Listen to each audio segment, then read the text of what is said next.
kalau nanti kita berjumpa dengan pelaku kemaksiatan.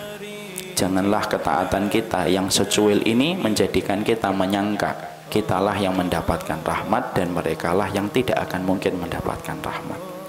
Kita boleh marah kepada pelaku maksiat, tetapi tidak boleh memutuskan harapan pelaku kemaksiatan untuk tetap bisa ada kemungkinan mendapatkan rahmatnya Allah.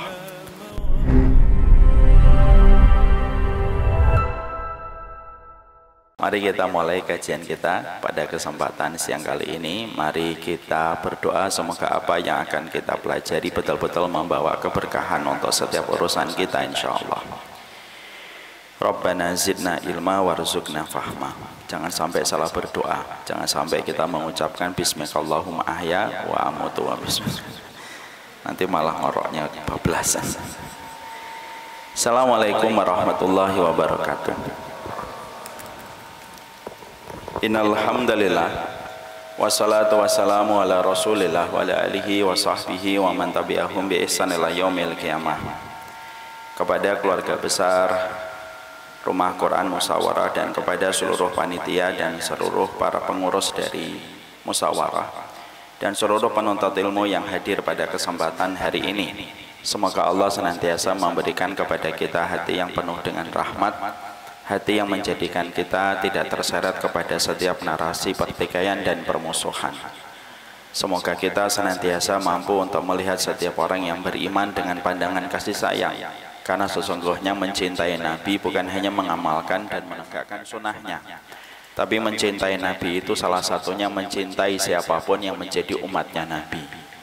Kalau ada di antara umatnya Nabi yang salah, tentunya kita mendoakan, dan sesungguhnya meluruskan yang salah itu tidak perlu dengan cara yang kasar.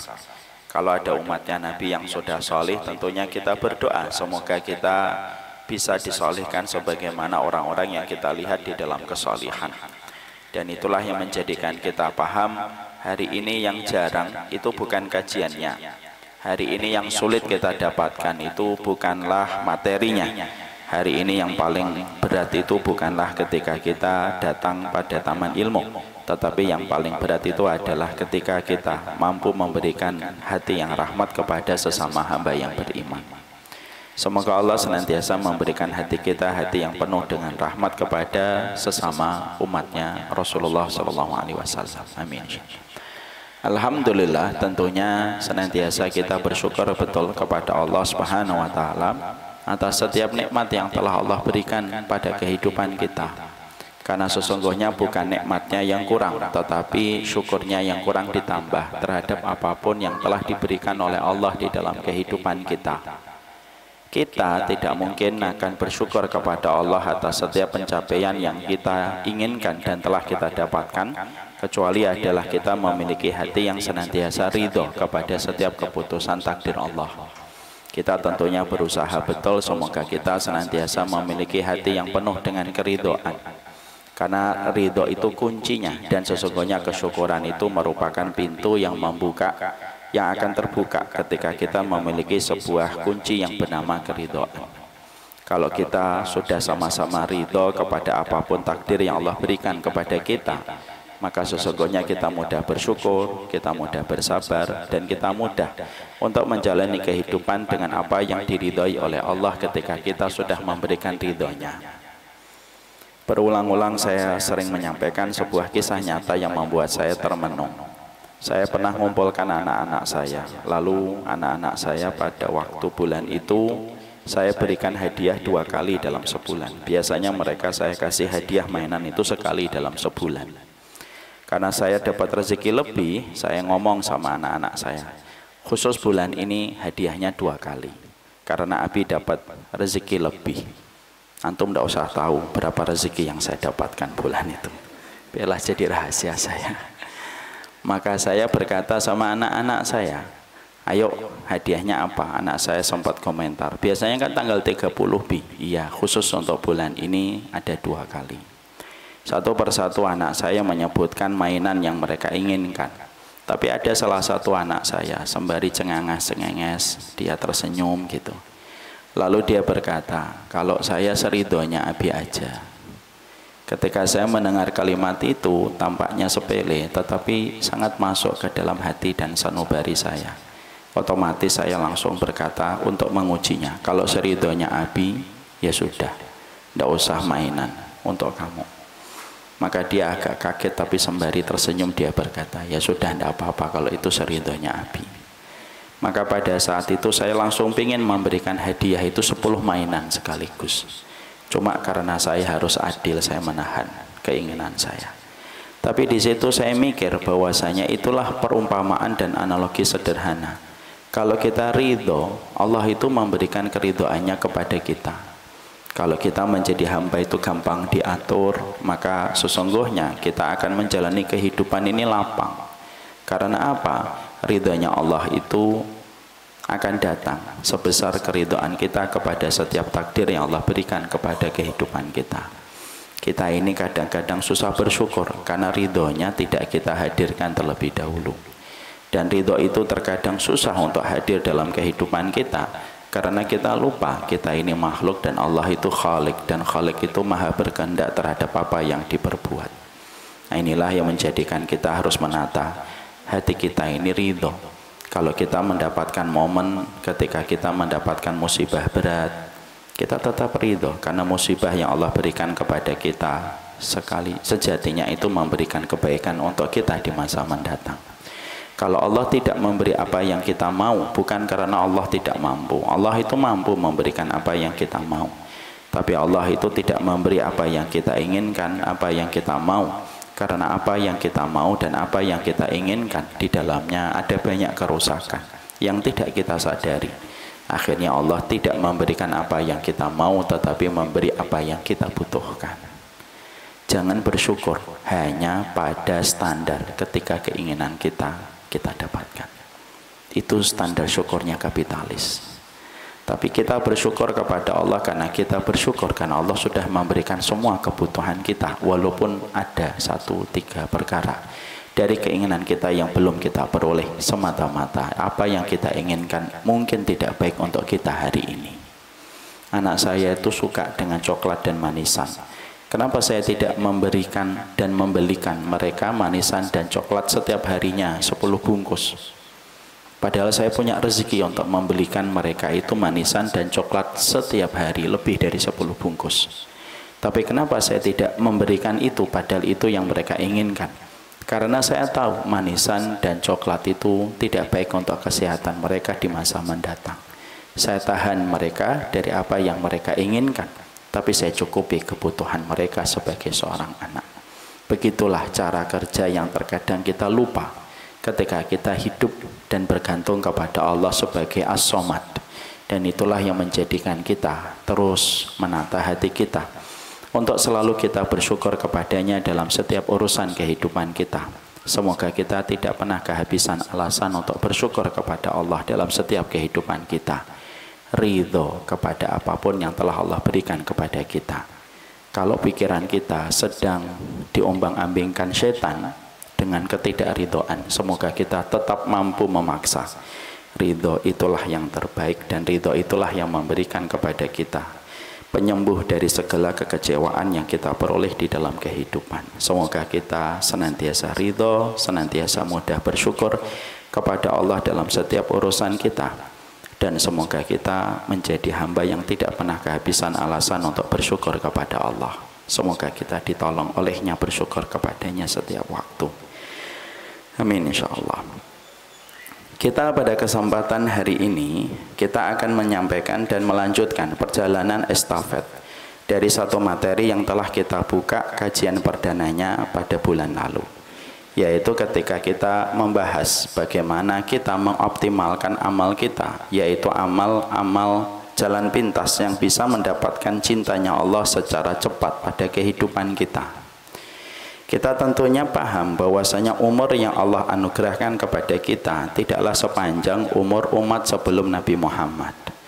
Umur umat sebelum Nabi Muhammad menyentuh angka 1000 tahun, menyentuh angka 1500 tahun. Dan kita tidak ditakdirkan sebagaimana umatnya Nabi sebelum Nabi Muhammad. Kita ditakdirkan memiliki kadar waktu yang tidak terlalu panjang hidup di dunia. Dan itu merupakan kasih sayang Allah secara sempurna untuk kita. Kenapa? Karena kita diberikan jatah untuk beramal tidak terlalu panjang, tetapi mendapatkan balasan yang sama sempurna sebagaimana balasan umat sebelum Nabi Muhammad. Makanya kalau kita diberikan umur yang panjang, tentunya kita akan cenderung kelelahan dan kita pasti keletihan di dalam perjalanan kita ketika beribadah kepada Allah. Inilah yang menjadikan kita merenungi apa yang dikatakan oleh Nabi di dalam untaian doanya yang begitu indah. Nabi itu berdoa. Beliau tidak pernah berdoa meminta panjang umur supaya mampu mengamalkan setiap perintah dan setiap syariat yang Allah berikan. Bukan. Nabi tidak pernah berdoa dengan doa begitu. Tapi Nabi berdoa dengan doa yang begitu indah ketika doanya termaktub di dalam salah satu ucapan lisan beliau. Ketika beliau mengatakan Allahumma inni as'aluka hubbaka wa hubba man yuhibbuka wa hubba amalin yuqarribuni ila hubbika.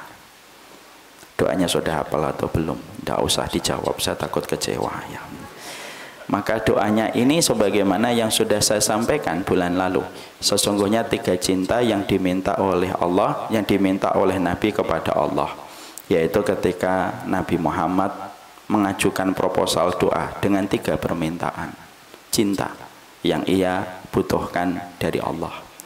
Yang pertama yang diminta oleh Nabi Muhammad adalah, ya Allah, berikanlah kepadaku cintamu, karena kita tanpa cintanya Allah tentunya akan berantakan pada kehidupan kita. Yang kedua yaitu adalah cinta orang yang mencintaimu. Artinya kita butuh energi cinta orang solih. Karena orang solih yang berakhlak mulia, tutur katanya lembut, sikapnya menyelamatkan dalam setiap ucapan dan tulisan untuk orang lain, kita butuh. Karena bukan hanya mereka memberikan kepada kita nasihat supaya kita berjalan pada kehidupan dengan lurus, tapi sesungguhnya orang soleh itu bisa memberi syafaat dalam kehidupan kelak kita di akhirat. Makanya Nabi itu tidak pernah sombong dengan mengatakan cukuplah cintaku dan kesolehanku. Tidak. Nabi tidak pernah sombong kayak gitu. Nabi memohon, ya Allah, berikanlah kepadaku cintanya orang-orang solih yang mencintaimu. Dan Nabi mendapatkan energi. Ada 114.000 para sahabat yang sangat mencintai Allah, luar biasa di dalam hati mereka dan mencintai Nabi. Bukan hanya ketika beliau masih hidup, bahkan ratusan tahun setelah Rasulullah meninggal, orang-orang soleh itu masih sangat mencintai Nabi. Yang ketiga yang diminta oleh Nabi adalah wa hubba amalin yuqarribuni ila hubbika. Ya Allah, berikanlah kepadaku amalan yang paling engkau cintai, yang memudahkan aku untuk mendapatkan cintamu.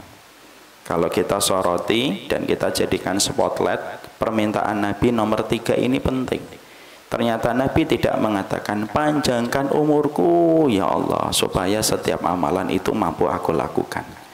Ternyata bukan kalimat itu yang dipilih oleh baginda Nabi. Ternyata kalimat yang dipilih oleh baginda Nabi adalah, ya Allah, pilihkanlah kepadaku amalan yang paling engkau cintai, yang aku bisa melakukan amalan itu supaya aku cepat mendapatkan cintamu. Karena kita berpacu dengan waktu supaya kita mendapatkan keridhaan dari Allah sebelum masing-masing kita nanti berpulang menuju kepada alam barzah dan negeri keabadian.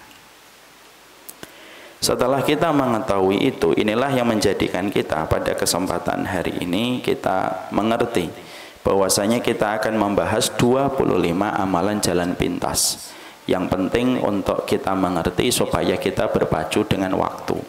Karena salah satu konsekuensi yang kita dapatkan ketika kita hidup pada zaman fitnah, hidup pada zaman fitnah itu bukan hanya kita berhadapan dengan banyak orang yang zalim, tapi hidup pada zaman fitnah itu konsekuensinya ada kematian-kematian mendadak yang bisa menyapa setiap orang.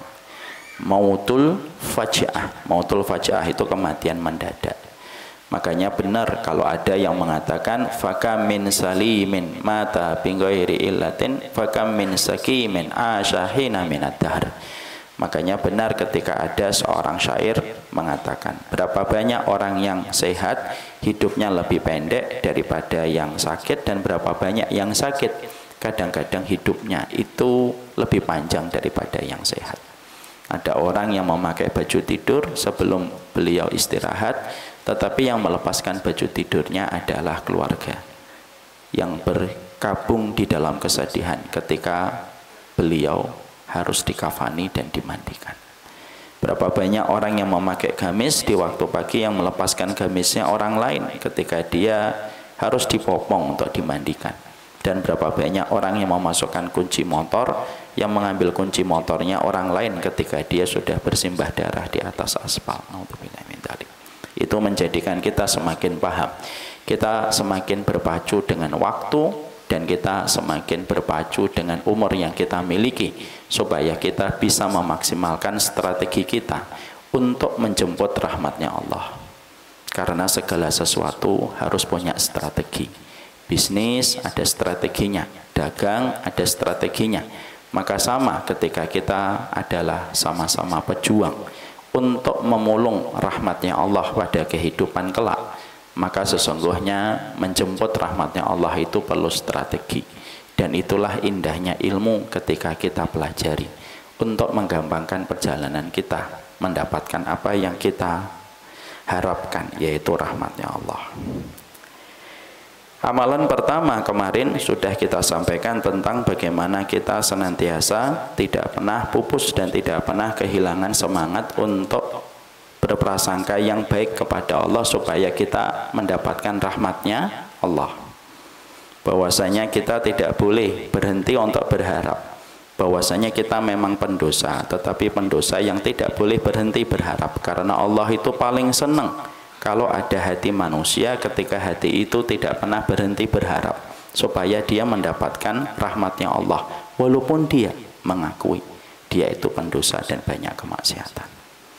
Ada sebuah kaidah di dalam kawaid Ahlus Sunnah wal Jamaah, ar-raja awsa'u minal khauf. Berharap dengan rahmatnya Allah itu harusnya lebih gede dan lebih besar dari perasaan kita takut kepada Allah. Perasaan takut harus kita hadirkan supaya bisa menjadi rem kendali kita dari perbuatan maksiat.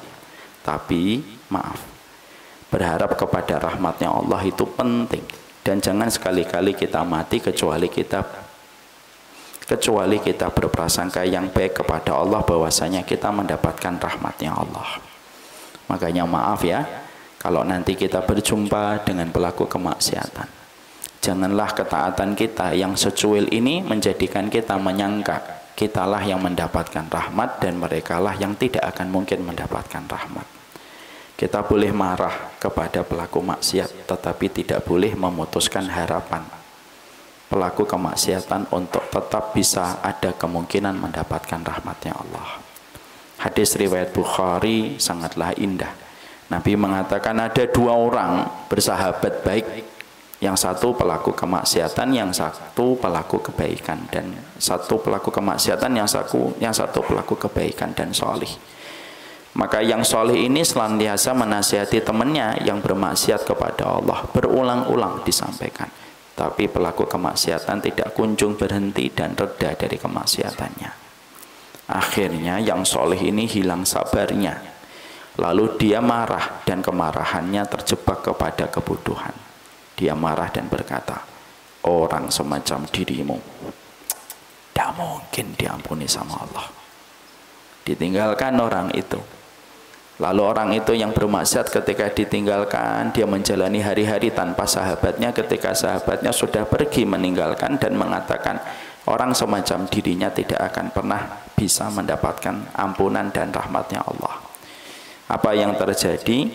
Yang terjadi adalah orang soleh ini tidak lama setelah meninggalkan sahabatnya dia wafat, dan orang yang berdosa ketika ditinggalkan sahabatnya akhirnya dia bertobat last minute sebelum dia meninggal dunia.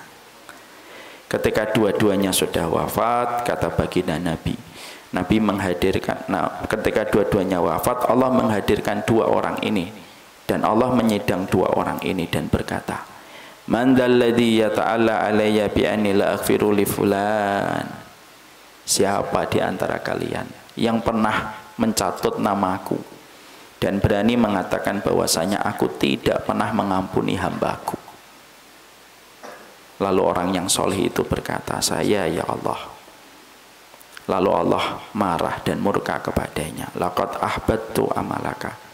Aku hapus ya amal kebaikanmu, karena kamu berani mencatut nama dan sifatku dengan nama dan sifat yang tidak pernah aku miliki. Ketika aku dikatakan tidak pernah mengampuni hambaku, aku murka. Maka orang soleh itu dihapuskan amal kebaikannya. Adapun yang bermaksiat itu diterima oleh Allah taubatnya. Dan akhirnya Allah memasukkan yang bermaksiat itu ketika bertaubat, sebelum dia menutup mata, Allah masukkan dia ke dalam surga. Hadis itu memberikan kepada kita banyak sekali peringatan. Terkadang penyakitnya orang yang taat itu tidak sabar kepada mereka yang bermaksiat. Dan penyakitnya orang yang taat itu terkadang kita berani mengatasnamakan apa yang kita katakan atas nama Allah. Orang semacam dirimu tidak dirahmati, orang semacam dirimu tidak diampuni. Padahal Allah tidak pernah mengatakan di dalam ayat manapun dan hadis manapun yang dikatakan Nabi tidak akan mengampuni fulan. Allah itu memiliki sifat Ghafur, Allah memiliki sifat Ghafar. Antum tahu bedanya Ghafur dan Ghafar?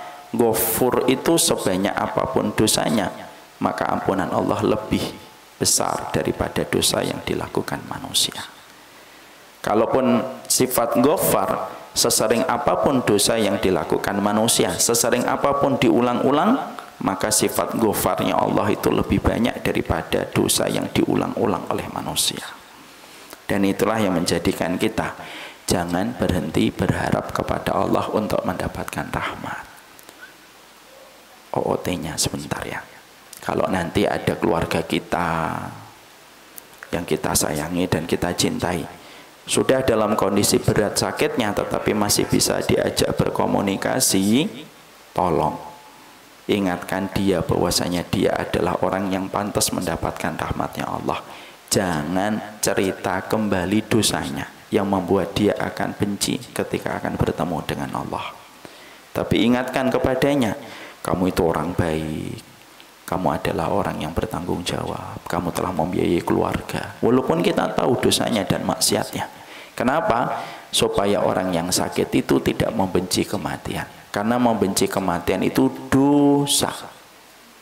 Dan Allah lebih benci bertemu dengan orang yang membenci kematian, padahal kematian itu merupakan gerbang yang dibuat oleh Allah supaya kita berjumpa dengannya.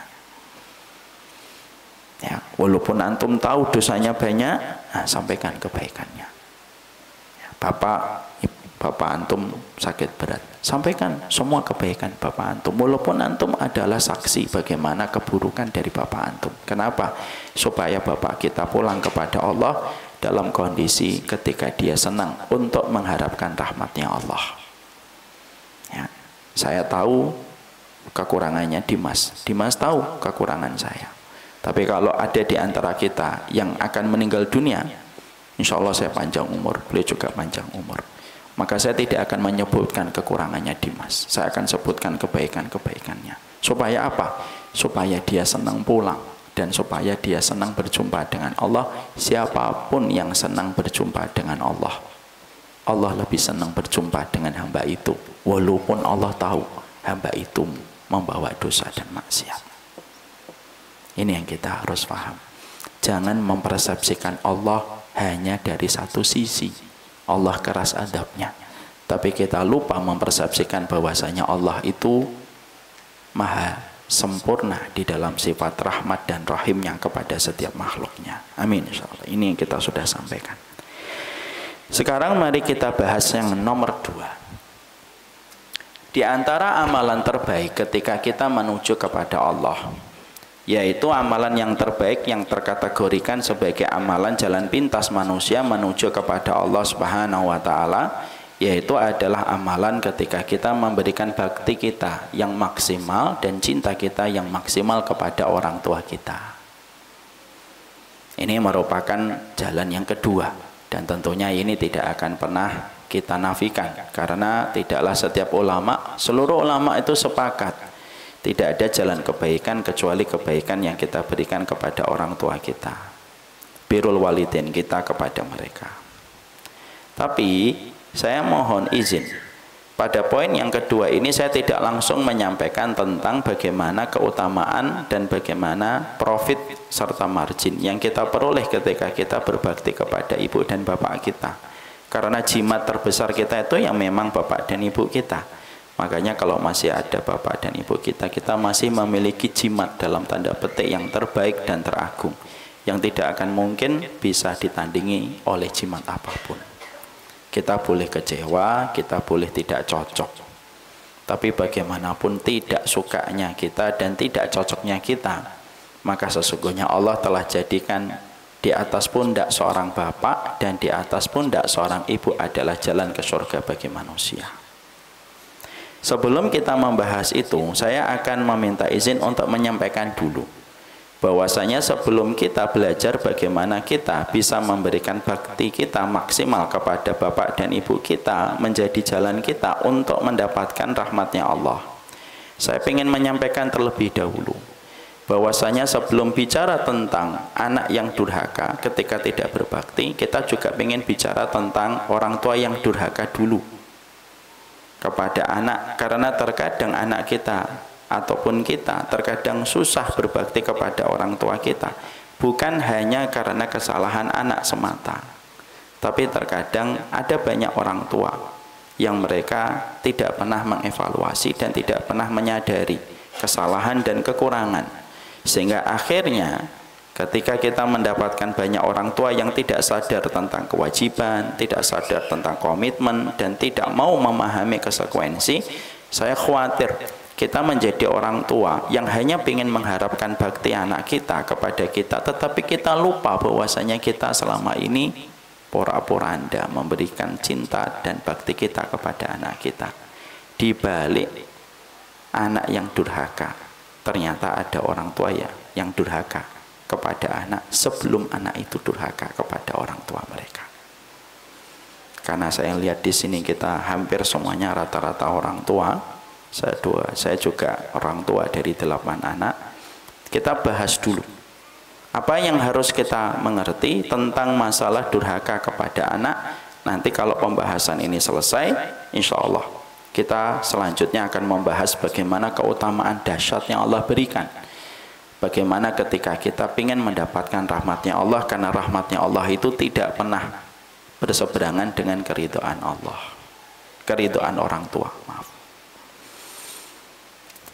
Makanya Masya Allah dalam satu riwayat yang sahih Imam Ahmad, ada seorang mujahid yang dia berjihad sepanjang hidupnya dan meninggal dunia gugur di medan jihad. Cuma pejuang ini sebelum dia berjihad, dia telah membuat durhaka kepada orang tuanya. Lalu dia pergi berjihad, belum sempat untuk pulang meminta maaf. Di kancah medan peperangan akhirnya dia menebus dirinya dengan kematian, dan dia betul-betul ikhlas di dalam perjuangan itu dan akhirnya mendapatkan kesyahidan. Ketika dibangkitkan di akhirat, maka darah yang menetes ketika dia telah memberikan baktinya kepada jihad fisabilillah, darah yang menetes itu menjadikan dia haram dimasukkan ke dalam neraka.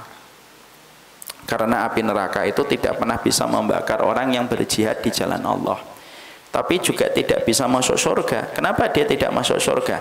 Karena pintunya surga tidak pernah dilewati sama seorang anak yang tidak mendapatkan ridho dari bapak dan ibunya. Walaupun dia pelaku dan dia merupakan seorang mujahid sekalipun, ketika durhaka kepada orang tua, pahala jihadnya itu tidak bisa membantu untuk membackup dosanya ketika dia mendapatkan murka dari bapak dan ibunya. Makanya nanti di akhirat kata baginda Nabi, ada tempat, ini surga, ini neraka. Ada tempat yang tinggi antara surga dan neraka. Tempat itu disebut dengan A'raf. Tempat itu disebut A'raf, tempat yang tinggi antara surga dan neraka. Tempat itu untuk siapa? Maka sebagian para ahli tafsir mengatakan itu untuk mujahid yang sepanjang hidupnya dia berjihad, tetapi sebelum dia meninggal dunia di dalam dunia jihad, dia durhaka kepada orang tua. Maka dia ditaruh di tempat yang tinggi itu sampai nanti mendapatkan ketentuan dari Allah ketika mendapatkan syafaat. Dan berada di tempat Araf itu bukan tempat yang enak, karena dia berdebar-debar, harap-harap cemas ketika belum bisa masuk surga, sedangkan di bawah kakinya itu neraka. Apa yang kita ambil pelajaran dan perenungan riwayat yang sahih ini? Kalau amalan jihad saja seperti yang di Palestina, ternyata tidak secara otomatis memasukkan setiap para pejuang ke dalam surga, walaupun dia telah ikhlas niatnya ketika dia durhaka kepada orang tua. Apalagi kita yang tidak pernah berjuang sebagaimana saudara kita di Palestina, lalu kita durhaka. Susah banget masuk surga kalau sudah semacam itu. Kita sekarang ingin membicarakan dulu tentang masalah durhakanya orang tua kepada anak, karena terkadang anak kita tidak mampu untuk berbakti kepada kita, bukan karena anak kita fitrahnya rusak, tapi terkadang orang tua, anak itu tidak mampu berbuat baik kepada kita ya karena kita menjadi orang tua tidak menjalankan kewajiban dan tidak memberikan komitmen secara sempurna. Oleh karenanya kita bahas dulu bagaimana ciri dan bagaimana karakteristik orang tua yang durhaka, supaya masing-masing dari kita mampu mengevaluasi sebelum kita mengharapkan anak itu berbuat yang terbaik untuk kita. Pertanyaan sederhana, sudah semaksimal apa kita berbuat baik untuk putra dan putri kita ketika kita telah menjadi bagian dari kehidupan mereka menjadi orang tua? Maka sebelum kita membahas itu, saya ingin menyampaikan terlebih dahulu, ada dua perkara di mana para nabi dan para rasul itu mereka tidak pernah merasa puas dan tidak pernah qanaah terhadap apa yang mereka peroleh dan apa yang mereka dapatkan. Ada dua kondisi ketika mereka tidak pernah qanaah dalam tanda petik terhadap apa yang mereka peroleh, kecuali mereka meminta kepada Allah supaya mereka itu terus ditambahkan dan dirubah kondisinya. Selain dari dua perkara ini, seluruh para nabi qanaah, dikasih rumah apapun diterima, dikasih nafkah rezeki apapun, tidak pernah mereka meminta lebih dan selalu mereka qanaah. Tapi ada dua kondisi para nabi dalam tanda petik tidak qanaah. Apa itu dua kondisi ketika para nabi dan para rasul itu tidak qanaah? Yang pertama, dalam kondisi ketika mereka mendapatkan ilmu, itu para nabi tidak pernah merasa qanaah. Tapi para nabi itu merasa serakah dengan ilmu, dan mereka tidak pernah merasa cukup ketika mendapatkan ilmu. Makanya doanya Nabi Musa itu apa? Rabbi zidni ilma, tambahkan untukku ilmu. Kenapa meminta tambahan? Karena mereka tidak mau qanaah terhadap ilmu yang telah mereka peroleh, kecuali mereka minta ditambah. Makanya antum, saya, kalian, kalau kita sudah dapat ilmu jangan pernah merasa cukup. Makanya Nabi bersabda, la yashba'al mu'min min khairin yasma'u hatta yakuna muntahahu al-jannah. Orang mukmin itu tidak pernah kenyang mendapatkan ilmu sampai dia berakhir di surga. Serakah kepada ilmu itu sifatnya orang yang beriman. Makanya jangan sombong ketika ada panggilan dan undangan kajian. Ada kajian. Iya, saya sudah paham itu temanya. Salam aja ya buat ustadznya. Padahal ustadznya nggak kenal sama dia. Maka sesungguhnya di situ kita mendapati dan kita menjumpai bahwasanya ilmu itu jangan pernah kita merasa cukup, tetapi kita harus merasa serakah. Dan maaf, kalau sudah dalam proses mencari ilmu, pelajarilah ilmu dengan benar. Jangan ikut-ikutan kepada dunia persilatan yang ramai. Kadang-kadang baru belajar sebentar sudah masuk kepada dunia persilatan dalam tanda petik. Jangan ya dik, jangan gitu.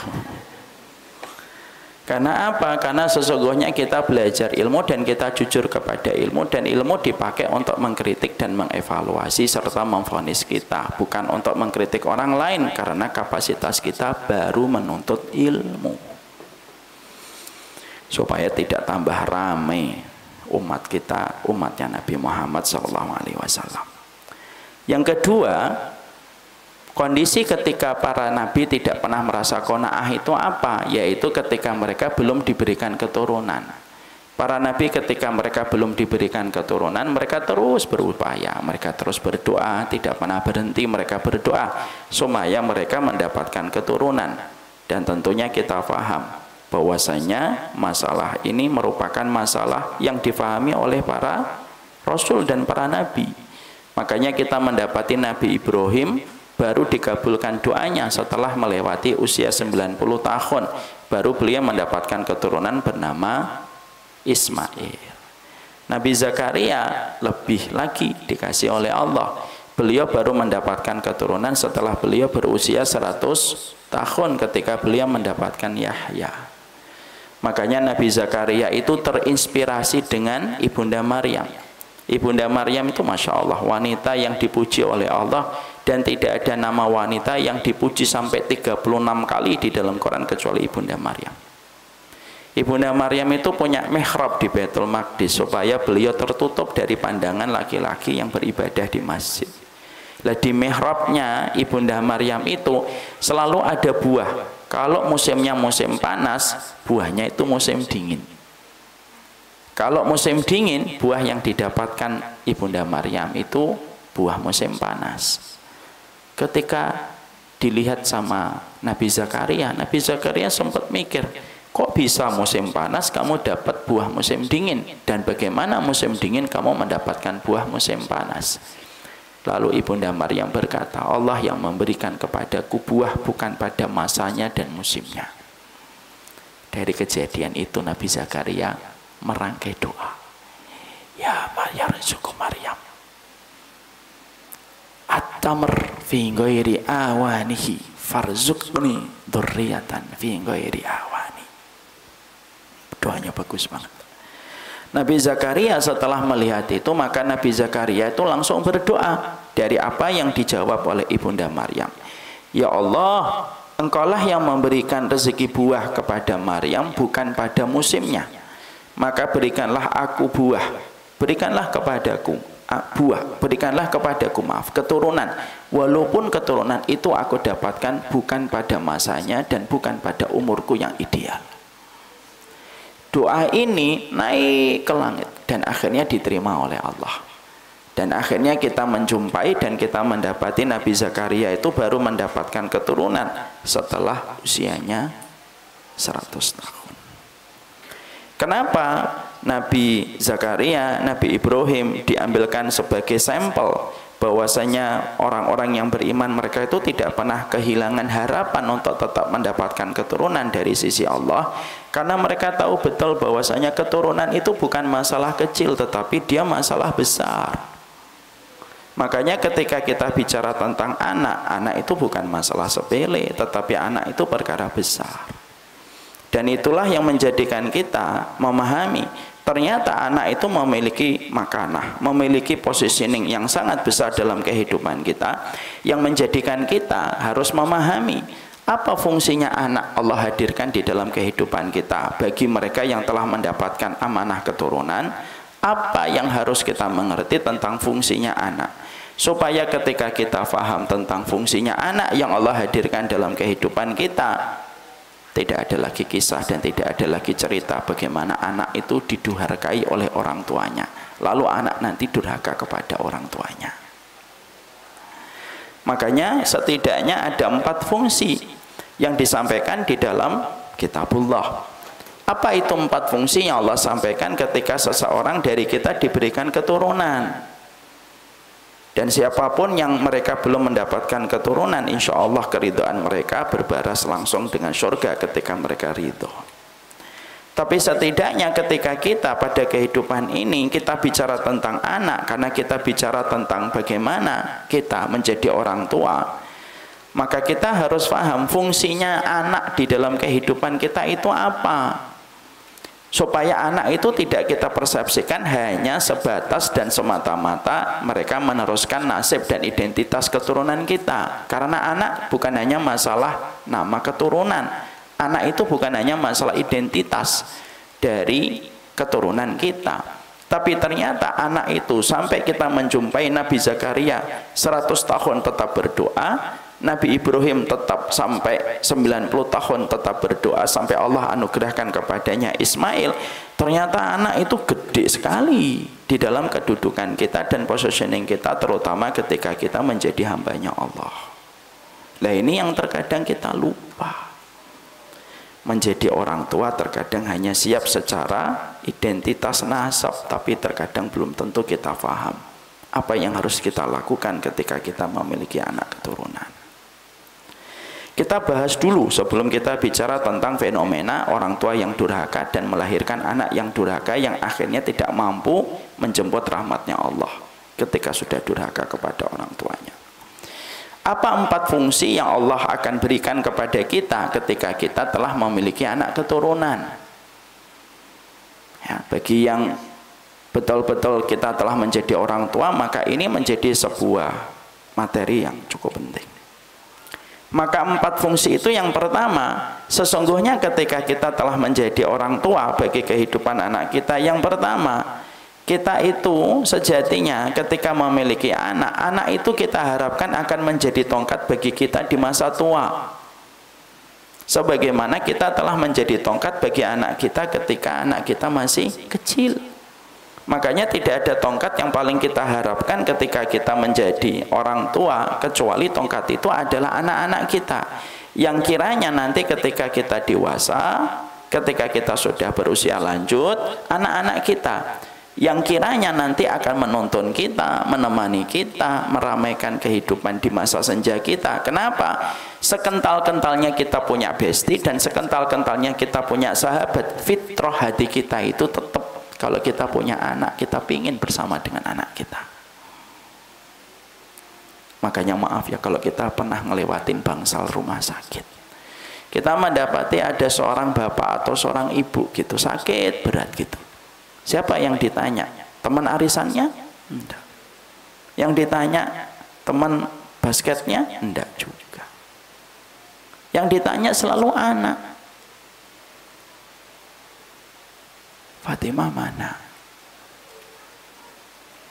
Belum datang, sebentar lagi nutup mata. Fatimah mana? Itu menunjukkan kepada kita bahwasanya puncaknya rahmat ketika kita diberikan keturunan oleh Allah. Sesungguhnya anak itu merupakan bagian penting pada kehidupan kita. Ketika anak itu bisa menjadi tongkat bagi kita di masa senja kita. Sehingga ketika kita menggoreskan alasan untuk membersamai anak, siapapun yang mendatangkan 100 alasan membersamai anak di waktu kecil, anak akan mendatangkan 1000 alasan membersamai orang tua ketika orang tuanya tua dan senja. Kadang ada anak susah berbakti kepada orang tuanya di masa senja. Kenapa? Karena orang tuanya tidak pernah menghadirkan alasan membersamai anaknya ketika anaknya kecil. Ya. Makanya Bapak dan Ibu tahu apa yang menjadikan Nabi Yusuf itu selamat dari perzinahan? Kasus perzinahan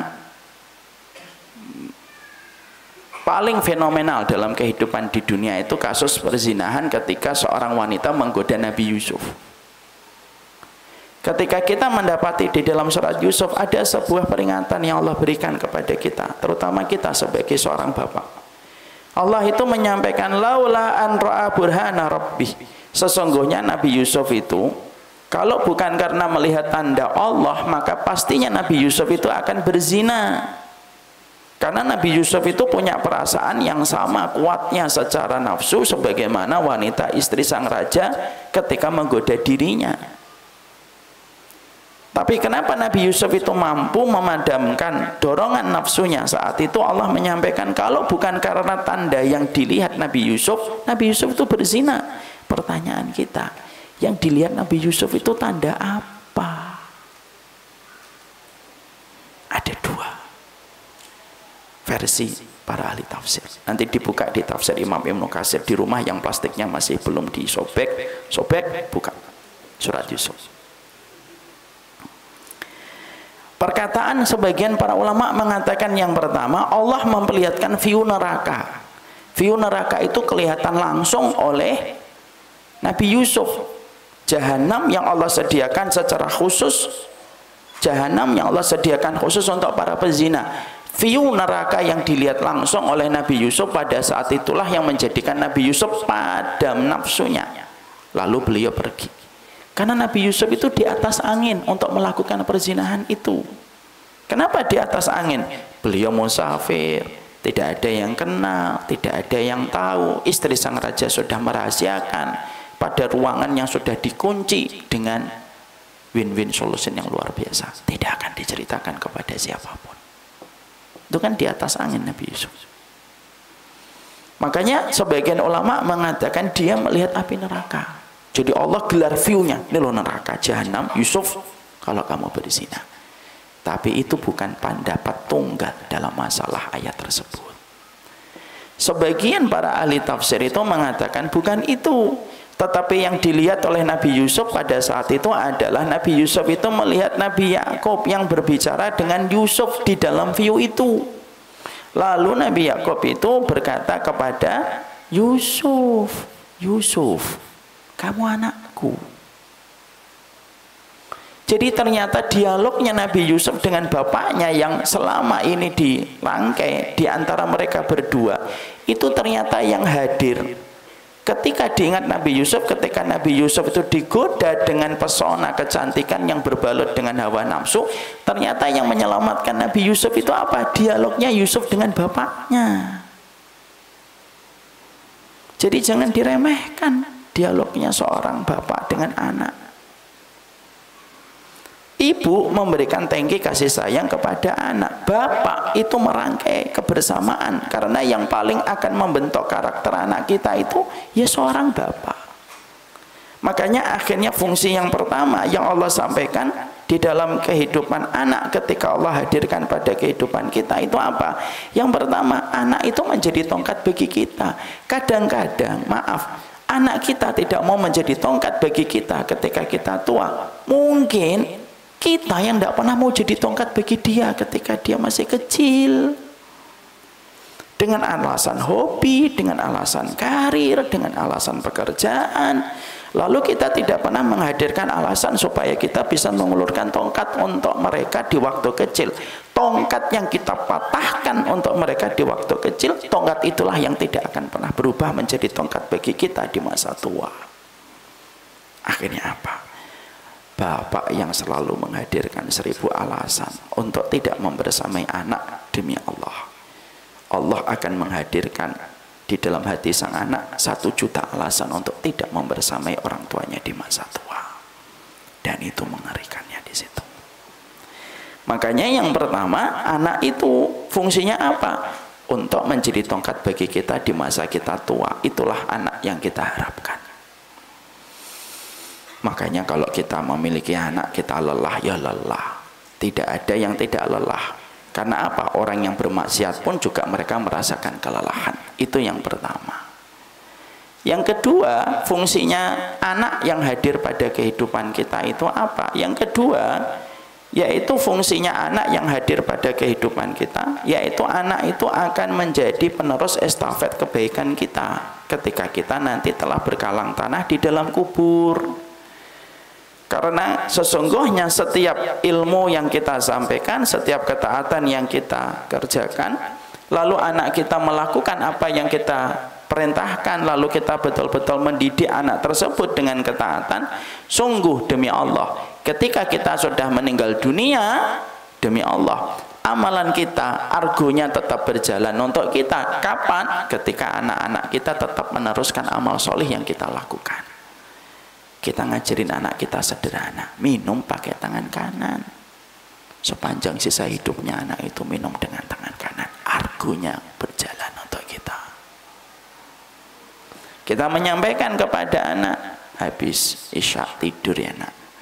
Lalu dia teringat perkataan itu setiap waktu dan setiap saatnya. Lalu kita meninggal dunia, argo itu masih berjalan. Maaf ya Bapak dan Ibu, kalau kita menuju kepada titik mati kita, lalu mengandalkan amalan kita semata, amalan kita itu sedikit. Sholat kita kadang-kadang tidak khusyuk. Puasa kita yang sunnah itu kadang-kadang riya. Ya enggak? Kita ini kadang-kadang puasa sunnah itu yang paling berat apanya? Puasanya atau menjaga niatnya? Menjaga niatnya. Kadang-kadang kita puasa hari Senin gitu, yang lain pada ramai makan, kita tidak pengen makan, kita pengen cuma ditanya, kok nggak makan? shaim gitu. Kalau nggak ditanya sedih. Kok saya nggak ditanya? Kalau nggak ditanya orang mana tahu kalau saya puasa gitu. Artinya amalan kita itu mentok. Makanya ketika Allah menghadirkan kepada kita dan menganugerahkan kita dengan anak, itu salah satunya supaya anak itu menjadi argo yang jalan untuk kita setelah kita wafat. Makanya di balik apa yang kita lakukan dan kita sampaikan kepada anak kita sepanjang hidup kita, maka sesungguhnya itulah investasi yang sifatnya itu merupakan legacy yang kita tinggalkan setelah kita wafat. Sehingga akhirnya yang kedua ini apa? Menjadi penerus dan penyambung dari semua estafet ketaatan yang kita lakukan, anak yang meneruskan ketika Allah memberikan itu pada kehidupan kita. Sehingga akhirnya argonya tetap jalan. Makanya mendidik anak itu merupakan kewajiban yang tidak pernah putus dan tidak mengenal musim. Hari ini kita mendidik terus, terutama untuk anak laki-laki, Bapak dan Ibu. Anak laki-laki, Ibu dan Bapak, saya sampaikan, anak laki-laki itu mutlak milikmu 100%. Walaupun anak itu sudah menikah ataupun sudah mempunyai anak 5 sekalipun. Beda dengan anak perempuan. Anak perempuan itu batasannya sampai dia menikah. Makanya kewajiban kita untuk terus mendidik mereka itu merupakan sebab jalan argonya kita setelah kita meninggal dunia. Makanya maaf ya saya kalau boleh cerita sedikit. Ibu saya dulu ketika beliau masih hidup, tiap hari itu setiap 3:30 itu selalu nelpon. Kalau beliau tidak nelpon, saya paham pasti beliau pulsanya habis. Karena kalau punya pulsa pasti nelpon 3:30. Sebelum saya dulu terlempar ke Bekasi, saya dulu di Pamulang. Saya itu dulu ada masjid jami di komplek Villa Dago. Di situ saya ngajar setiap subuh, setiap hari kecuali hari Senin. Secara otomatis sebelum subuh saya sudah bangun. Saya karena kasihan melihat ibu saya pernah berkata kepada ibu, Bu, ngapunten, maaf. Ibu nanti kalau nelpon saya setiap subuh kecapean.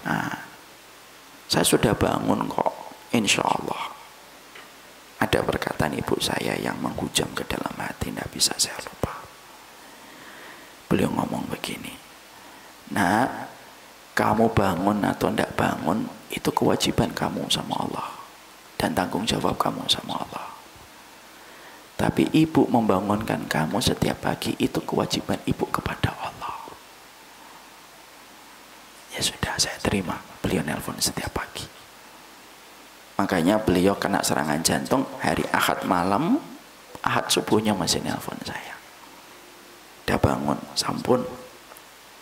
Hari ini kajian berapa? Ada beberapa tempat. Di situ saya memiliki sebuah bekal. Oh, jadi orang tua pun sama. Makanya yang kedua, ketika kita menjadi orang tua ini, banyak dari kita terkadang menjadi orang tua siap secara sosial, tapi belum tentu siap secara ilmunya. Makanya yang kedua, anak itu menjadi penyambung tali amal soleh kita.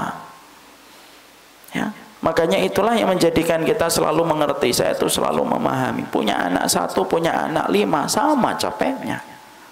Tapi disitulah kita berharap yang kedua, bahwasanya ketika kita memiliki anak, sebelum kita nanti menyalahkan anak kita, menyudutkan anak kita, menjadikan anak kita itu bulian dan menjadikan anak kambing hitam gara-gara mereka durhaka. Tapi kalau ujungnya menjadikan kita tidak pernah evaluasi, enak banget jadi orang tua.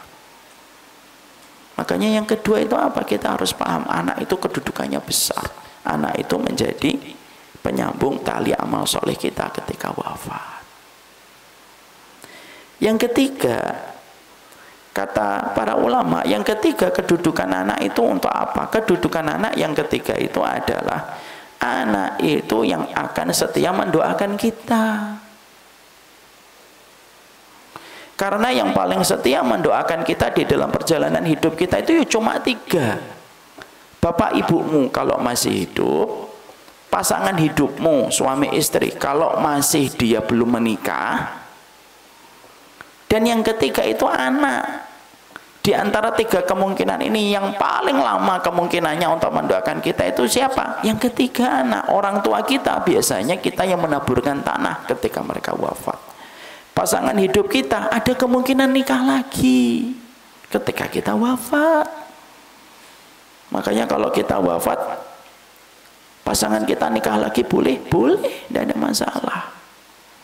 Tapi boleh nggak kita mengikat janji supaya dia tidak nikah lagi setelah wafat? Boleh juga. Yang penting wasiatnya jangan salah, jangan nikah lagi ya. Nanti aku hantui kamu dari kuburan, jangan. Maka kemungkinan yang ketiga itu kemungkinan anak. Anak itu yang paling setia mengingat keberadaan orang tuanya. Makanya akhirnya teman-teman kita setelah kita wafat, berapa lama mereka itu mengingat kita? Sebentar. Walaupun kita kental dengan mereka. Biasanya nanti ya teman kita setelah kita meninggal dunia itu sembari mereka ngobrol, Masya Allah ya, meninggal padahal tadi malam masih pasang story. Iya, sedih ya, sedih gitu. Tapi setelah itu langsung ngomong, nanti malam bolanya jadi. Kenapa kok cepat? Begitulah manusia, cepat dilupakan manusia ketika dia sudah tiada. Siapa yang paling lama mengingat kita? Anak. Makanya salah satu di antara hal terbesar yang Allah hadirkan kepada kita itu anak gitu. Makanya siapapun yang belum diberikan keturunan, kok dia ridhonya itu juga sebanding dengan surga. Tapi anak itu mendoakan kita.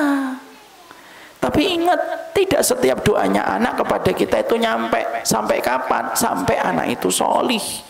Dan ini menjadi peringatan untuk kita. Makanya Nabi mengatakan kepada kita, idza mata ibnu Adam inqata amaluhu illa min salasin. Kalau anak Adam itu meninggal dunia, terputus seluruh amalnya kecuali 3. Salah satunya yang disebutkan oleh baginda Nabi itu siapa? Waladun salihun yad'ulahu. Anak yang solih yang mendoakan orang tuanya. Nabi kita tidak mengatakan waladun. Nabi kita mengatakan waladun solih. Insyaallah. Apa bedanya Ustaz? Beda. Kalau Nabi kita mengatakan waladun, mau anakmu pezina, mau anakmu mereka melakukan kemaksiatan, mau anakmu melakukan dosa, kalau itu anak, setiap berdoa nyampe kepada orang tua. Tapi maaf, Nabi kita di dalam hadis itu tidak mengatakan waladun, tapi Nabi kita mengatakan waladun solih, yaitu anak yang solih yang mendoakan orang tuanya. Kenapa Allah bedakan anak itu harus solih supaya manfaat doanya nyampe kepada orang tua? Penjelasannya begini, kata para ulama. Loh, kalau setiap anak mendoakan orang tuanya itu nyampe, Allah tidak adil. Allah samakan antara orang tua yang berusaha memberikan effort mensolihkan anak, disamakan dengan orang tua yang tidak pernah memberikan effort untuk mensolihkan anak. Sifat adilnya Allah hilang. Tapi karena Allah itu adil, Allah iris pembagiannya. Kalau anakmu kamu solihkan, maka doanya dia nyampe kepada dirimu. Tapi kalau anak tidak kamu solihkan, doanya tidak akan pernah nyampe. Naudzubillahi min dzalik. Ada anak berzina. Setelah berzina dia duduk di sofa rumahnya berdoa, ingat mamanya. Rabbana firli wali walidayya. Nggak nyampe. Kenapa Ustaz? Dosa itu menghalangi doa sebagaimana kabut menghalangi mentari. Apalagi zina. Zina itu dosa sangat besar sekali di sisi Allah. Makanya kembali ke tadi, inilah yang menjadikan akhirnya yang ketiga, anak itu merupakan hal yang paling setia mendoakan kita. Terutama anak itu ketika dia betul-betul solih. Makanya selalu saya menasihati diri saya, ingat ya, ada 2 waktu kita ini harus menarik tuas rem maksiat itu. 2 waktu.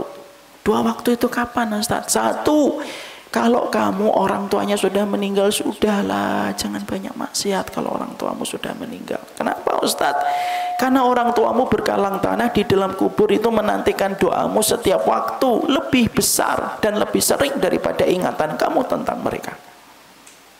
Lah kalau kamu sebagai anak, orang tuamu sudah meninggal, kamu masih bermaksiat, masih makan riba, masih berzina, masih nggak ngerti, tidak paham tentang sunnah Nabi, doamu itu susah melesat. Dan orang tuamu nanti terbujur kaku di dalam kubur itu sedih, ya Allah, doanya anakku mana? Lah doanya anak itu terbentur dengan pintu langit. Makanya selalu saya bilang sama anak-anak muda yang mereka itu sudah ibunya meninggal, sudah ya, alkoholnya jangan minum lagi. Kenapa Ustadz antum baru nyebutkan itu setelah ibu kami meninggal? Karena ibu antum nunggu doanya kamu, dan doa kamu sangat terpengaruh dengan kebaikan dan ketaatan kamu. Ini waktu pertama. Waktu yang kedua, kita harus menarik ruas rem dari kemaksiatan itu kapan? Yang kedua, kalau sudah punya anak. Kenapa kalau sudah punya anak itu kita harus menarik ruas kemaksiatan dan dosa? Karena maksiatnya seorang bapak dan ibu sangat berpengaruh kepada dosa yang akan dilakukan sama anak.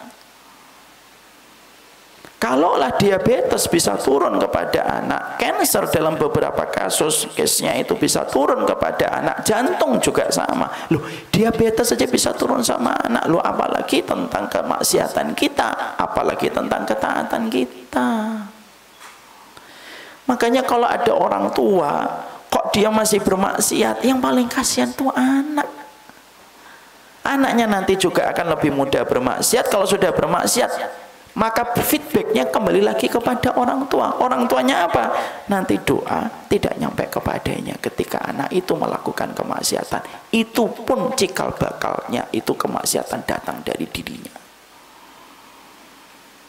Masya Allah, ngerinya di situ. Makanya kalau ada laki-laki, misalkan untuk bila mintalik digoda dengan zina, mikir, anakmu perempuan, jangan sampai berzina.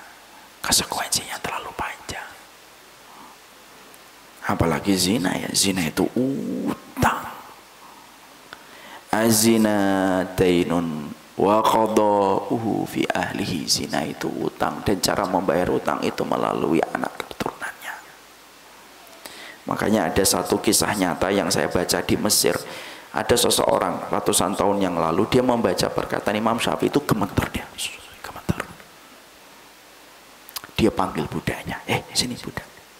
Iya, kamu tolong temani anakku perempuan, karena memang majikan itu punya anak perempuan. Tolong temani anak perempuanku, muterin kampung ini, maka kamu temenin, kamu jaga. Kalau ada laki-laki yang ingin melakukan sesuatu kepada anakku, biarkan, selama apa yang dilakukan tidak mengancam nyawa putriku. Budaknya tuh sempat bingung. Hah? Ulangi lagi. Temenin anakku muter kampung ini. Kalau ada laki-laki yang ingin melakukan apa saja kepada anakku, biarkan, selama tidak mengancam nyawa. Sang budak ngomong, Bapak yakin? Yakin? Iya yakin saya. Bapak tahu konsekuensinya? Tahu. Biarkan itu terjadi. Panggil putrinya. Sini putriku. Ya, kamu pergi jalan-jalan. Ini kisah nyata. Putrinya jalan, ngelewatin kampung, dan putrinya terkenal dengan pesona kecantikannya yang luar biasa. Muter, nggak ada laki-laki kecuali terpesona melihat parasnya. Ketika sudah dekat dengan rumah, tiba-tiba ada laki-laki terpincut, sangat terpincut dengan perempuan itu. Lalu dia tidak kuat menahan dirinya, menabrak perempuan itu, menciumnya pipinya, lalu langsung kabur. Budak yang diperintahkan tadi untuk menjaga hampir mengejar laki-laki yang telah menabrak putri majikannya dan menciumnya. Ketika akan mengejar, dia ingat pesan dari majikannya, jangan diapa-apain kecuali yang dilakukan itu mengancam nyawa. Akhirnya diam. Sampai di rumah, lalu sang majikan sudah harap-harap cemas menunggu apa yang terjadi sama putriku. Tidak ada apa-apa. Setiap laki-laki yang melihatnya terpincut, kecuali satu. Ada satu laki-laki yang terpincut dengan putrimu, dia tidak kuasa menahan dirinya, tabrak putrimu, lalu dicium pipinya, lalu dia kabur. Majikan itu bertanya, di pipi sebelah kiri atau sebelah kanan? Budaknya bingung dengan pertanyaannya. Di pipi sebelah kanan.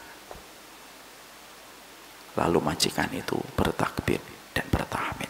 Allahu Akbar. Lalu dia sujud syukur. Lalu dia berkata kepada budaknya, kamu tahu, hari ini aku telah membayar hutangku lunas. Dulu saya ketika sebelum menikah, saya adalah orang yang sangat menjaga diri saya. Kecuali satu kali, saya pernah kesengsem dengan seorang wanita dan terpincut. Saking begitu cantiknya wanita itu, saya tabrak wanita itu dan saya cium. Dan saya cium pipinya yang kanan. Persis hari ini anakku dicium laki-laki yang bukan mahram sebelah kanan. Zina itu rekam jejaknya, tidak pernah hilang. Itu zina. Makanya ada seseorang yang saya pernah lihat di podcast. Beliau berkata, saya tuh paling takut, maaf ya, dia bukan ngomong saya, gue ini paling takut, gitu dia ngomongnya. Kalau anak saya perempuan. Terus podcasternya itu nanya, kenapa kamu takut anakmu perempuan? Alah, kamu kan tahu saya itu kayak apa dulu sebelum nikah. Malah saya nikah kawin anak saya perempuan gitu. Lalu saya ketakutan. Dari semenjak saya punya anak perempuan itulah saya tidak mau lagi bermain-main dengan perempuan. Nanti nggak usah dicari ya di YouTube ya siapa, udah ambil aja hikmahnya. Ambil aja hikmahnya. Tapi di situ kita paham. Kenapa kita mendapati anak itu harapan untuk mendoakan kita. Karena ketika kita meninggal dunia, doa itu lebih indah daripada istana. Makanya ketika seseorang mendapatkan istana setelah wafatnya tidak bermanfaat, tapi doanya kita, doanya orang kepada kita itu bermanfaat. Dan doa itu terpengaruh dengan ketaatan dan kemaksiatan. Makanya ketika kita melakukan dosa dan melakukan kemaksiatan sebagai orang tua, impactnya itu terkadang sama anak. Makanya maaf ya, kadang-kadang kita dapetin ada beberapa hal itu yang ternyata turun secara genetik sama anak kita. Bapak ngorok, anaknya ngorok. Kan sampai, maaf ya, kalau saya sering sampaikan, anak saya nomor 6 itu kalau dia ngelihat YouTube itu begini. Kalau lagi screen time itu, dia tuh begini. Cara megang tangannya tuh begini. Padahal bapaknya gitu kali. Enggak, saya enggak begini. Sorry, saya enggak gini. Saya gini kalau ngeliat gitu. Kalau screen time saya begini. Siapa yang suka begini? Bapak saya, kakeknya dia. Kakeknya beliau, Bapak Umar Faruk itu kalau ngelihat TV itu begini cara dia melihatnya itu. Saya tuh bayangkan sama istri saya gitu, Masya Allah ya, sampai kebiasaan genetik, kebiasaan ini ngelewatin satu generasi dan nembus itu kepada anak kita, turun kepada cucunya, untuk memberikan kepada kita tentang peringatan bahwasanya kita dan anak itu kaitannya tidak bisa dipisah. Makanya apa yang terjadi kepada anak keturunan kita, maka sesungguhnya terkadang dia mendapatkan itu ya karena apa yang kita lakukan. Makanya yang ketiga, kita mendapati anak itu kelak yang akan mendoakan kita. Makanya ketika ibu sudah mulai kelelahan untuk mendoakan dan bapak sudah mulai melewati hari dalam sepekan tidak mendoakan anak, maaf ya, ketidakpedulian kita untuk mendoakan anak menjadi sebab anak itu tidak akan pernah mendoakan kita ketika wafat. Makanya yang ketiga, anak itu mendoakan kita. Yang keempat, yang kita harus pahami tentang anak itu apa? Yang keempat, anak itu menjadi penyebab syafaat dalam kehidupan kelak kita di akhirat. Karena syafaat itu secara bahasa itu genap lawan dari ganjil. Artinya syafaat itu yang apabila amalnya tipis ditebalkan sama Allah, yang amalnya itu kurang ditambahkan sama Allah kalau mendapatkan syafaat. Dan syafaat itu dua, ada syafaat khosoh, ada syafaat amah. Syafaat khosoh miliknya baginda Nabi, syafaat amah, syafaat umum salah satunya dari anak-anak kita. Anak-anak kita itu nanti nggak bisa ngasih syafaat. Makanya dalam riwayat Muslim diterangkan ada orang tua sama anak, lalu orang tuanya kececer. Kenapa orang tuanya kececer? Maksiatnya banyak, anaknya solih, verifikasi data amal solehnya cepet, langsung jalan. ngelewatin mizan, ngelewatin sirat. Langsung di depan sirat sebelum surga itu ada tempat yang namanya kontoroh. Kontoroh itu ruangan lapang untuk kumpul dulu manusia. Di situ dibersihkan hatinya oleh Allah sebelum dia masuk surga. Lah di depan kontoroh itu, di kontoroh tersebut anak-anak itu berhenti dan tinggal sejengkal lagi masuk surga. Perhatikan, dialognya itu sampai didetailkan oleh baginda Nabi. Lalu Allah itu berfirman kepada anak-anak itu, udkhulul jannah, masuklah kamu ke surga. Sudah selesai seluruh amal yang telah kamu kerjakan. Anak itu sadar, bapak ibu saya ketinggalan di belakang. Lalu mereka berkata, la nadkhulul jannah hatta ya'tiya abauna wa ummahatuna. Ya Allah, kami belum bisa masuk surga dulu. Bapak dan ibu kami masih di belakang. Allah mengulang kembali, udkhulul jannah. Kamu masuk surga, udah selesai, kamu tinggal masuk surga. Kembali anak itu menjawab dan mengulang, lan nadkhulul jannah hatta ya'tiya abauna wa ummahatuna. Ya Allah, kami belum bisa masuk surga dulu, bapak dan ibu kami masih ketinggalan di belakang. Anak itu kalau solih yang diingat pertama kali selalu ibu dan bapaknya. Lalu yang ketiga, Allah berfirman, Mali arohum. Lu kenapa orang tuamu? Orang tuamu harus mempertanggungjawabkan amal yang telah dia perbuat. Biarkan mereka mempertanggungjawabkan itu. Tapi anak-anak itu tetap bertahan di depan kontoroh, di depan surga. Lalu akhirnya Allah memberikan kesempatan kepadanya. Aku berikan kamu izin memberi syafaat. Syafaat itu kayak notif dari orang dalam. Yang usah dikaitkan politik ya. Aku kasih izin kamu untuk memberi syafaat. Siapa yang akan kamu berikan syafaat itu? Maka anak-anak itu ketika dikasih izin memberi syafaat, tidak ada yang mereka ingat kecuali satu, ibu dan bapaknya. Untuk ibu dan bapak kami, ya Allah, yang di belakang. Orang tua yang asalnya besar hisabnya, berat hisabnya, dapat syafaat, diringankan hisabnya, ngelewatin sirat, Pak. Ketemu dengan anak mereka di kontoroh, kata baginda Nabi. Perhatikan ucapan Nabi perhatikan ucapan Allah yang keempat. Allah lalu berfirman, ini orang tua kalian. Udkhulul jannah antum wa abaukum.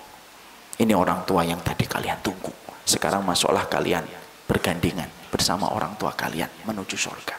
Akhirnya anak-anak itu menggandeng orang tuanya bareng-bareng menuju kepada surga. Di situ Imam Qurtubi berkata, ada sebagian orang tua yang masuk surga bukan karena sholatnya saja, bukan karena puasanya saja, tapi karena dia mendapatkan surga itu karena anaknya yang memberikan syafaat kepadanya. Itu anak yang kadang-kadang kita bentak-bentak, yang kadang-kadang kita marahin, yang kadang-kadang kita pojokkan dan kita anggap sebagai kambing hitam, yang kadang-kadang kita merasa kita paling sempurna, tidak ada salah, lalu yang salah itu anak kita. Maka di situ kita mendapatkan sesungguhnya itulah 4 fungsinya anak. Tapi maaf, ketika anak telah memberikan fungsi 4 itu, kita juga harus paham bahwasanya kewajiban kita kepada anak begitu sangat besar.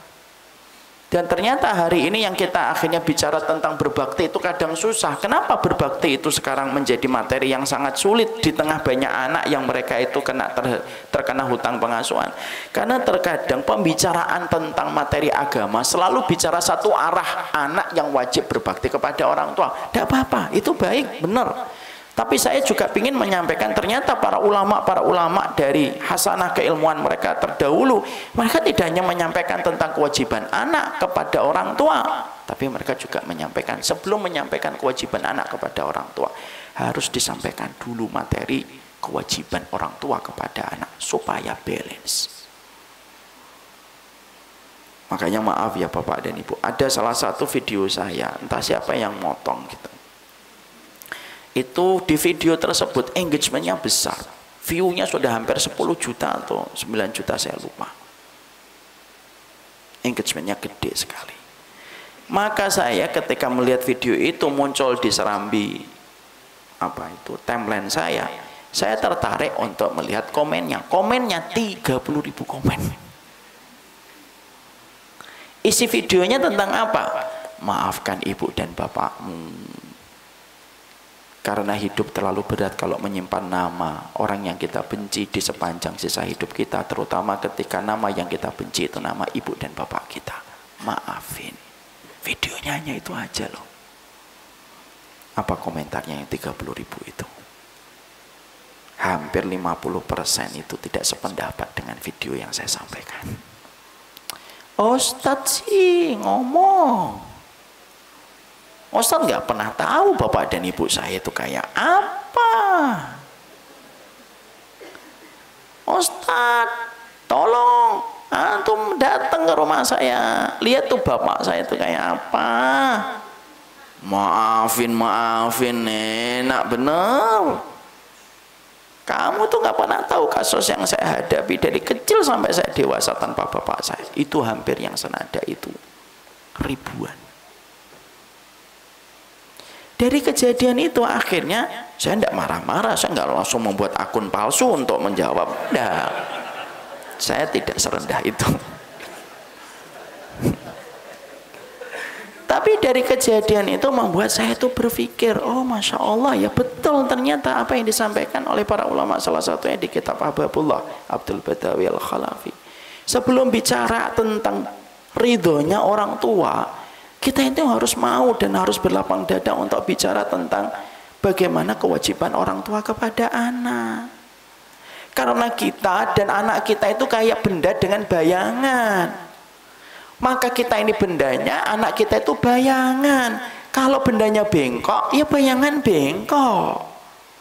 Tapi kalau bendanya lurus, maka bayangan pun menjadi lurus. Jangan pernah kita mengharapkan bayangan lurus kalau bendanya saja bengkok. Dan kita itu selalu melihat bayangan tanpa kita mau mengevaluasi kita ini bendanya. Sudah sebesar apa kita telah memberikan kebaikan untuk anak. Makanya orang tua yang tidak durhaka kepada anak itu memiliki keutamaan yang besar. Sampai akhirnya nanti anak mudah berbakti kepadanya. Tapi kalau kita menjadi orang tua, tidak pernah berusaha untuk memberikan komitmen, memberikan kewajiban, faham dengan konsekuensi ketika kita sudah menikah, terutama ketika punya anak, hanya sekedar punya keturunan, hati-hati. Durhakanya orang tua kepada anak itu dosanya sangat besar sekali. Kenapa? Kamu yang meminta, kamu yang tidak bertanggung jawab. Makanya ada sebuah kisah nyata yang menjadi landasan perkara ini, yaitu ketika ada orang tua menyeret anaknya ketemu sama Umar bin Khattab radhiyallahu anhu. Lalu orang tua ini berkata, wahai Umar, kasih nasihat kepada anak ini durhaka kepada orang tuanya. Oh, Umar bin Khattab Amirul Mukminin ketika mendapatkan itu, Umar bin Khattab lalu berkata, kamu tuh begini. Lalu anaknya itu diam, nyantai anaknya. Setelah semua dalil disebutkan sama Umar bin Khattab, anak itu lalu berkata, wahai Amirul Mukminin, halil walad haqqun ala walidihi. Wahai Amirul Mukminin, orang tua, anak itu punya hak nggak atas orang tuanya? Umar bin Khattab mengatakan, iya, punya hak atas anaknya, punya hak atas orang tuanya. Udzukurha, sebutkan haknya anak kepada orang tuanya. Umar bin Khattab menyebutkan 3 untuk mewakili banyak kewajiban. 1, memberikan kepadanya seorang ibu yang mukminah. 2, memberikan nama yang di dalamnya ada doa. 3, mengajari kepadanya setiap huruf yang ada di dalam Al-Quran. Lalu anak ini yang baru disemprot habis-habisan sama Umar bin Khattab lalu berkata, wahai Umar Amirul Mukminin, sesungguhnya bapakku ini yang datang untuk menyeretku ke sini, dia tidak memberikan 3-tiganya kepadaku. Dia memberikan kepadaku ibu yang tidak beriman karena ibuku majusi ketika menyembah sama api. Yang kedua, dia memberikan nama kepadaku itu tidak ada di dalam nama itu doa, karena nama yang diberikan kepadaku itu ju'lan. Ju'lan itu tidak punya doa. Dan yang ketiga, wahai Umar, dia tidak pernah mengajariku setiap huruf yang ada di dalam Al-Quran dan tidak pernah mengajariku satu huruf di dalam Al-Hadis. Membacanya aja tidak pernah, apalagi mengajari petunjuknya. Marahlah Umar bin Khattab dan keluarlah satu kata yang bersejarah di dalam tinta sejarah. Saat itu Umar bin Khattab langsung mengatakan, kamu telah durhaka kepada anak sebelum anak durhaka kepada dirimu hari ini. Itulah yang menjadikan kita harus mengerti. Jadi ketika hari ini kita sebagian dianugerahi 3, 4 anak. Ketika kita mendapati bahwasanya sebelum kita membicarakan kewajiban kita kepada orang tua, kita bicara dulu apa sih yang menjadi keberkahan, apa yang menjadikan perkara kita bisa durhaka kepada anak kita. Dan yang dibutuhkan sama anak kita itu bukan orang tua yang sempurna, enggak. Tapi yang dibutuhkan sama orang tua kita itu apa? Yang dibutuhkan anak kita dari kita itu apa? Orang tua yang mau menyadari kekurangannya dan mau memperbaiki kesalahannya. Makanya menjadi orang tua yang paling berat bukan memberi nafkah, tapi menjadi orang tua yang paling berat itu memperbaiki diri. Mari kita buka surat Al-Ahqaf ayat yang ke-15. Mas Dimas tolong dibaca. Surat ke-46 ayat yang ke-15.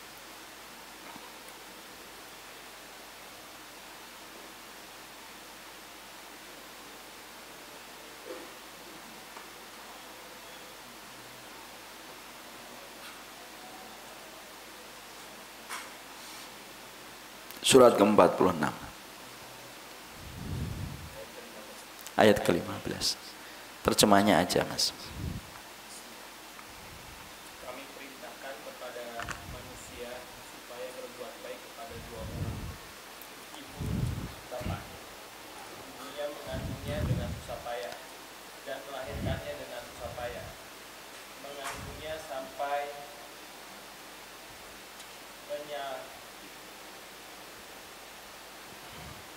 menyapihkan adalah 30 bulan.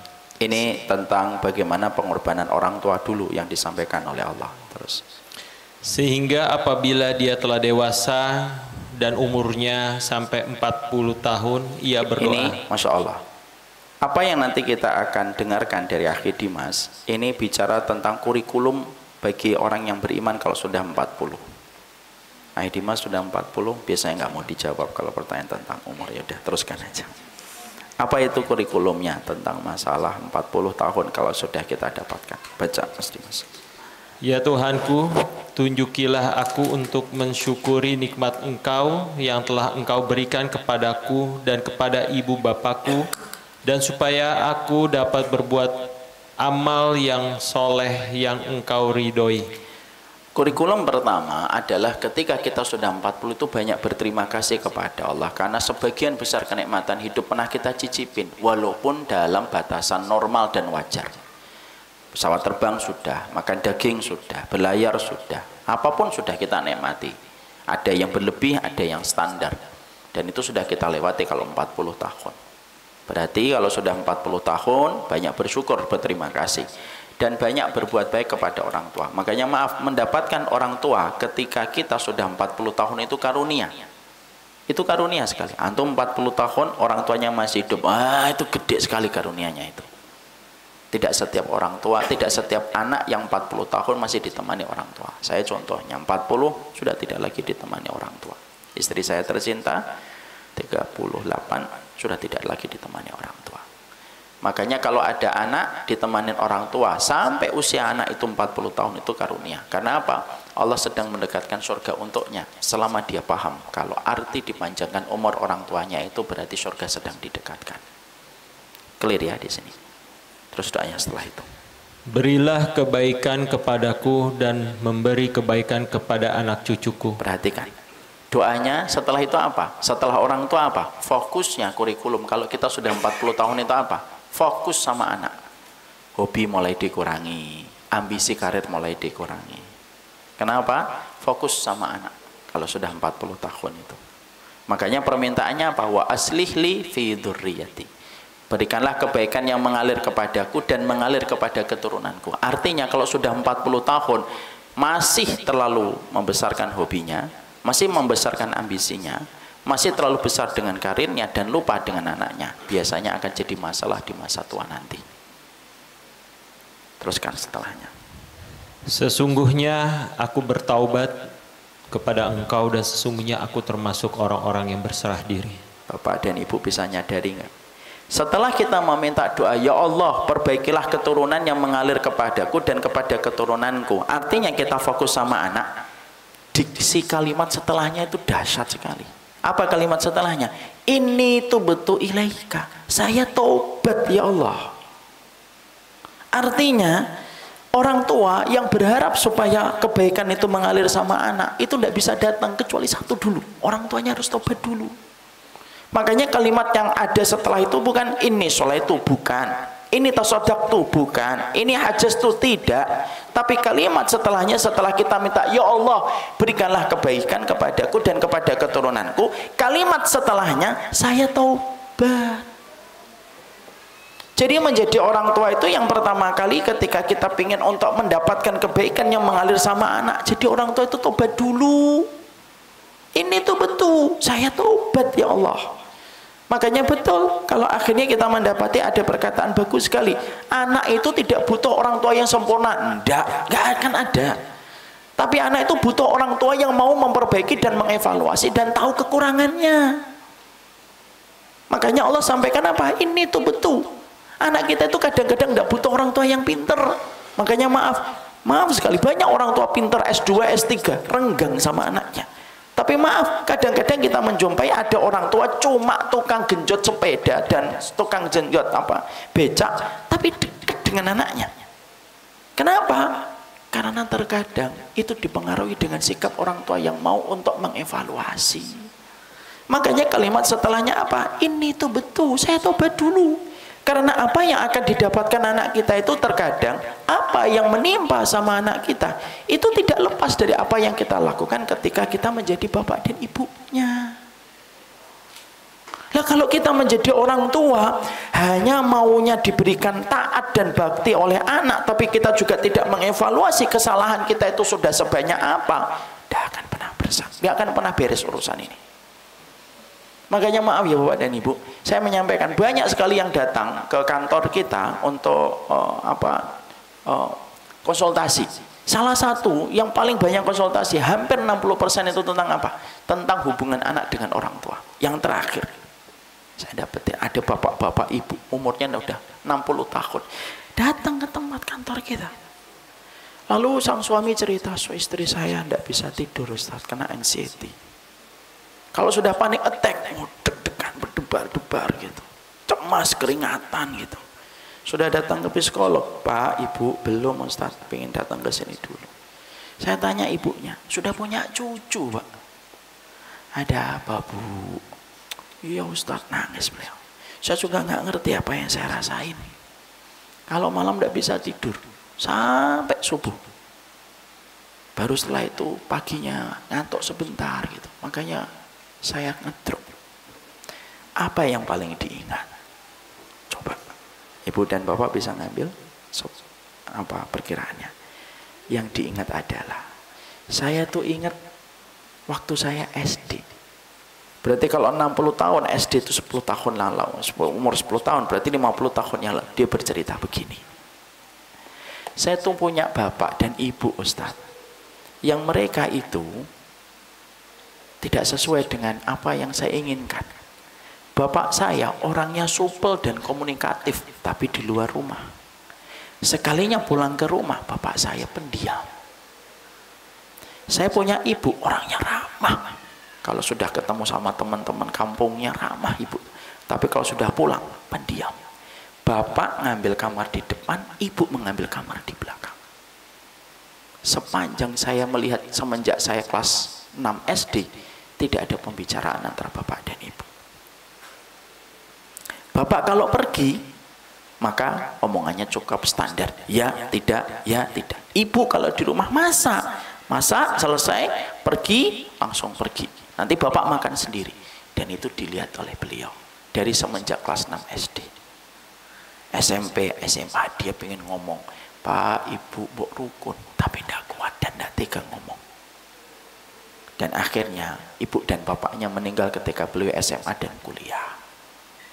Luka itu terjadi puluhan tahun yang lalu. Tapi luka itu menjadi bom waktu. Kapan meledaknya? Ketika usia beliau sudah 60 tahun. Dan akhirnya beliau teringat terus. Saya ketika mendapati kasus-kasus semacam ini cuma mikir, banyak anak kita kadang berat hidupnya. Bukan karena salah mereka, kita jadi orang tua tidak pernah mengevaluasi. Anak kita problem dengan banyak hal. Tapi karena kita tidak pernah berusaha untuk menyelesaikan PR besar pada diri kita. Makanya akhirnya disinilah kita paham, ada orang tua yang durhaka sebelum anak itu durhaka. Ada 8 sifat anak itu, ada 8 sifat orang tua itu durhaka. Dan itu akan kita bahas kapan-kapan. Sudah ditnya sudah berkali-kali. Jadi disitulah kita paham, supaya kita mengerti. Kita masih di poin yang kedua. Poin yang kedua itu apa? Amalan jalan pintas itu berbakti kepada orang tua. Cuma saya tidak langsung menyampaikan orang tuamu pintu surgamu. Sudah sering itu. Saya ingin menyampaikan dulu tentang bagaimana orang tua, apa komitmen dan kewajibannya. Saya ingatkan sebelum saya tutup, ini bukan berarti bahwasanya kalau ada sebagian saudara-saudara kita diberikan takdir oleh Allah yang terindah ketika belum punya keturunan, maka keridhaan hati mereka, kata Ibnu Umar, sebanding dengan 8 pintu surga.